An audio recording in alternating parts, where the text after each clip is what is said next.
আলাপ আলোচনা কৰে ক্ষতিপূৰণ দিয়ে উচ্ছেদ কৰাৰ সহজে হজম থাকে কিন্তু কেবলমাত্ৰ মুখ্যমন্ত্ৰী গাদী ৰক্ষাৰ কাৰণে আদানীক সন্তুষ্ট কৰিবৰ কাৰণে মুখ্যমন্ত্ৰীৰ চকীখন পুনৰ 26 সুৰক্ষিত কৰিবৰ কাৰণে সংখ্যালঘুসকলক টাৰ্ম কাৰ্ড বনাইছে সংখ্যালঘুসকলক সব টাৰ্গেট কৰি লৈ আজি সংখ্যালঘুসকলক মৃত্যুৰ মুখলৈ ঠেলি দিছে গতিকে এই কাৰ্যক তীব্ৰ বিৰোধিতা কৰিছোঁ আমি প্ৰতিজন ভূমিহীন মানুহক ভূমি দিয়াৰ ব্যৱস্থা কৰিব লাগে প্ৰতিজন উচ্ছেদিত পৰিয়ালে সংস্থাপন পাব লাগে ক্ষতিপূৰণ পাব লাগে আৰু মুখ্যমন্ত্ৰীৰ এই দানৱীয় উচ্ছেদ বন্ধ হ'ব লাগে মুখ্যমন্ত্ৰী ডাঙৰীয়া অলপমান তিলমান যদি হৃদয় আছে আপুনি ৰজা হৈ মানুহৰ লগত পূজাৰ দৰে ব্যৱহাৰ কৰক আপুনি গৰু ছাগলীৰ দৰে ব্যৱহাৰ নকৰিব আৰু মুখ্যমন্ত্ৰী ডাঙৰীয়া আপোনাৰ যদি সংখ্যালঘুৰ প্ৰতি ইমানেই ঘৃণা ইমানেই অত্যাচাৰ কৰা হাক আছে বুকু পাতি দিছো মুখ্যমন্ত্ৰী ডাঙৰীয়া সংখ্যালঘু সমাজ বুকু পাতি দিছে গুলি কৰি মাৰি দিয়ক না তাতকে এনেকুৱা অত্যাচাৰ নকৰিব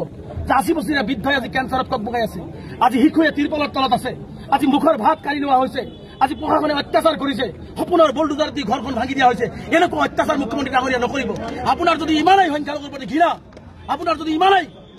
জাতিখনৰ প্ৰতি লোভ লালসা তেনেহ'লে সংখ্যালঘু ৰাইজক মুকলিভাৱে গুলি কৰি দিয়ক আমি বুকু পাতি দিবৰ কাৰণে সাজু আছো কিন্তু এনেকুৱা অত্যাচাৰ নকৰিব মই পুনৰবাৰ ধুবুৰীৰ পৰা মুখ্যমন্ত্ৰীক স্পষ্টভাৱে সকীয়াইছো মুখ্যমন্ত্ৰীয়ে দানৱীয় কাণ্ড আৰু অত্যাচাৰ যদি বন্ধ নকৰে পৰৱৰ্তী পৰ্যায়ত ভয়ংকৰ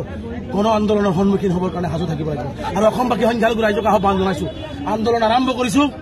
16 তাৰিখ 17 তাৰিখ 18 তাৰিখে দিল্লীত কৰিম তাৰপিছত অসমত আহি এই অমানৱীয় উচ্ছেদ আৰু মুখ্যমন্ত্ৰীৰ হিটলাৰী শাসনৰ বিৰুদ্ধে